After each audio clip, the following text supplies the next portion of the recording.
हमारे जीवन की सबसे बड़ी समस्या यह है कि हमारा मन शब्दों, मान्यताओं और पुराने विश्वासों से इतना भरा हुआ है कि हम वास्तविक जीवन, आनंद और सत्य को देख ही नहीं पाते। हम बस सुनते रहते हैं, दोहराते रहते हैं और उसी में बंद हो जाते हैं। गुलाम मन चाहे जितने मंत्र जपे, उसे सत्य का अनुभव नहीं हो सकता। हम अक्सर सोचते हैं कि अगर मन शांत हो गया तो जीवन बिगड़ जाएगा, लेकिन असल में अभी जीवन बिगड़ा हुआ है क्योंकि मन अशांत है। अशांति आदमी को नरक का अनुभव कराती है, शांति उसे स्वर्ग का अनुभव कराती है। और यह स्वर्ग कहीं ऊपर आसमान में नहीं, यही मन की गहराई में है। स्वर्ग और नरक बाहरी जगह नहीं, मानसिक स्थितियां। इसी कमरे में बैठे दो लोग दो अलग दुनिया में हो सकते हैं। एक के लिए यह जगह स्वर्ग है, दूसरे के लिए नरक। क्यों? क्योंकि अनुभव बाहर से नहीं आता, हमारे मन की अवस्था से आता है। हमारे समाज में यह माना गया है कि अगर मंत्र जपोगे, राम राम दोहराओगे तो शांति मिल जाएगी।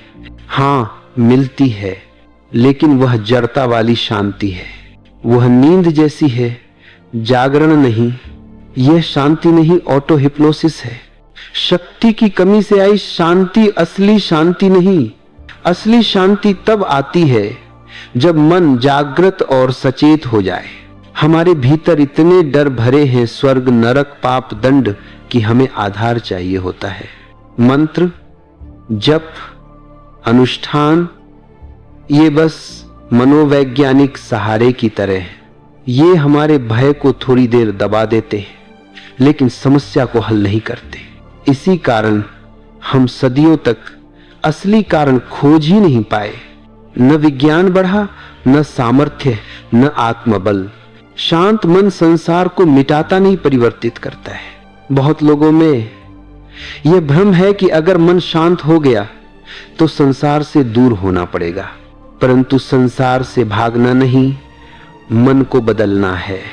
जब मन शांत होता है तो वही संसार, वही घर, वही लोग, वही जीवन एक नई चमक से भर जाता है।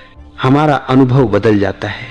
हमारा सामान्य प्रेम बहुत सीमित होता है, उसमें क्रोध, घृणा और अधिकार छिपा रहता है। परंतु जब मन शांत होता है तो प्रेम असीम हो जाता है। वह किसी को पकड़ता नहीं, किसी पर अधिकार नहीं चाहता। वह सिर्फ बहता है जैसे प्रकाश। किसी बात को मानने की जरूरत नहीं, सोचने की जरूरत है। सच्चा गुरु कहेगा, मेरी बात को मत मानो, खुद खोजो।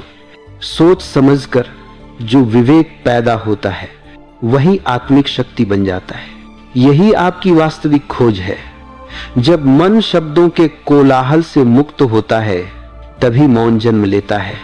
यह मौन मरघट जैसी चुप्पी नहीं, बल्कि जीवंत चेतना है। इसी मौन में ही सत्य, प्रेम और परमात्मा का अनुभव होता है। दूसरा प्रवचन का सार यही है, अपनी अशांति को मत पालिए, अपने भीतर जागरण और स्वतंत्रता पैदा कीजिए। संसार बाहर नहीं बदलता, मन बदलता है और संसार बदल जाता है।